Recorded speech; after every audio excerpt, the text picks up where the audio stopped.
Hello, my name is Mike Neal, and I'm here to present to you the self-driving revolution.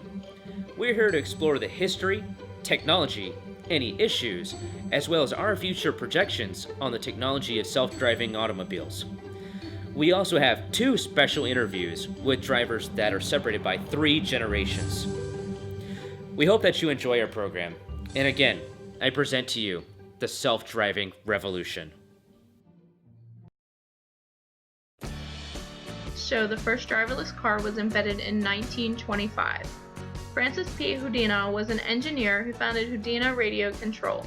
Francis created a car in which was named Lincoln Wonder. This was a car with a radio antenna which was controlled by a second car behind it. It was controlled by broadcast impulses or wireless relays from the second car, which were captured by the radio antenna in the driverless car. As a demonstration, the car was driven down the busy streets of New York City. Over the past 9 decades, the driverless car has transformed drastically. In the 50s, RCA Labs decided to build a few roads with electronic cables embedded. Cars would use coils to obtain the waves from the cables to know when to brake and steer. In the 90s, the United States government passed a legislation which would request that the Department of Transportation create a full automated road system. Although in 1997 there was a demo of 20 cars using the road system in San Diego, limited funds caused the program to be canceled. To date, there has yet to be a fully autonomous vehicle available on the market. While many have tried, Google seems to be the first company making strides toward a fully self-driving automobile. The car has been in development since 2009, however, Google just debuted the prototype in May of 2014, with plans to have the car available to consumers by 2020. So what are self-driving automobiles? They're vehicles that remove humans from the driving equation. These vehicles are designed to achieve a world with 0 automotive-related deaths. These cars remove human behavior such as speeding, distraction, and poor visibility.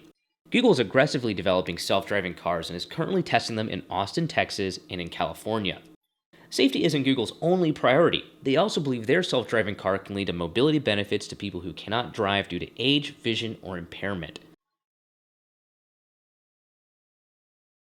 How long have you been driving? About 5 years now. Do you think you'll see a time in your lifetime when autonomous cars outstrip your conventional driving car? I'd say that time's not that far off. 30 years at the outside. Okay. What about safety? Assuming that everybody uses the autonomous car like it's meant to be used and not doing stupid then I would say it would absolutely increase safety. Taking the human element out of it has always increased safety. What are your thoughts about giving up some of the control and letting the car do the driving for you? I prefer to give up all the control. I mean, a machine's just going to be a better driver than a person. We were going down the road and I saw the dust just flying behind us. And I said, Daddy, something's coming. He said, oh, that's all right, it's just a car. And I didn't know what a car was. I'd never seen one. But how do you can control it? Computer. Just a computer. So do you think that's something you would ever use if they had one over here? Not me. You wouldn't want to ride in it, I guess. No way. No way. We've gone a long way with cars, haven't we? Yeah. Model T Yeah. to a car that can drive itself, huh? Uh-huh. I tell you. Did you ever think about something like that, when you were a kid? Well, no. I never thought nothing like that could happen. I said, I can't do it.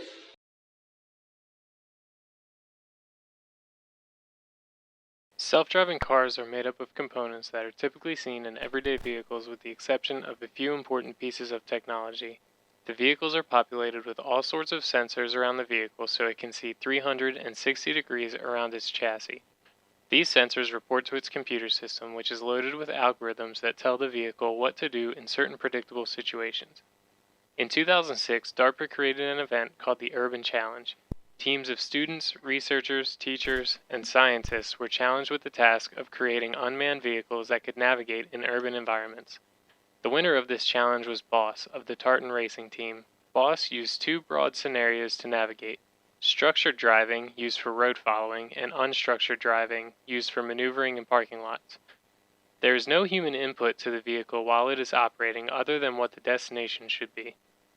Because of this, algorithms must be used to compute every aspect of driving.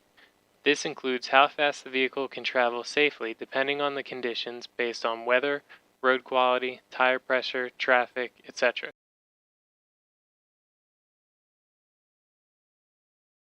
The autonomous automobile is an exciting and amazing innovation, yet society will be slow to fully trust it. Before you will have the opportunity to own one of these vehicles, they will have been tested rigorously in all types of conditions. The vehicles will be free from human driving errors and negligence. These vehicles will no doubt save lives. Yet the first time an autonomous vehicle is involved in a fatal accident, it will reignite the debate on their safety. In a recent Harris poll, over half of those polled thought the autonomous vehicle would be more dangerous to those inside it, other vehicles, and to pedestrians. Legal issues facing the autonomous car are also questionable. International law states only that a vehicle must have a driver who is at all times able to control it, not that they are driving it. State law has yet to catch up. Currently, 5 states have adopted laws that make testing of automated vehicles legal and limits liability in testing these vehicles. 15 more states have introduced legislation to handle this new technology. In a world where constant technological advancements are continuing to integrate into our daily lives and improve on how we operate, the self-driving car would definitely fit into that category of innovation. The self-driving car would not only benefit the general population by creating a safer and more efficient way of travel, but it will also greatly improve the lives of people who are suffering from a disability. The self-driving car will also prove beneficial to the elderly that are currently immobile without the assistance of others. Today, automobile manufacturers are integrating autonomous driving assisting features into their vehicles, such as automated parking. I believe this trend is foreshadowing the popularity that a self-driving car will have amongst the general population in the future. Experts of the organization Institute of Electrical and Electronics Engineers predict that 75% of the cars on the road will be autonomous by the year 2040. Driver and passenger acceptance has said to be one of the biggest hurdles to the adoption of self-driving cars. But with the implementation of driver assisting features that we see today, we create a snowball effect that will lead to the greater acceptance when we go fully automated.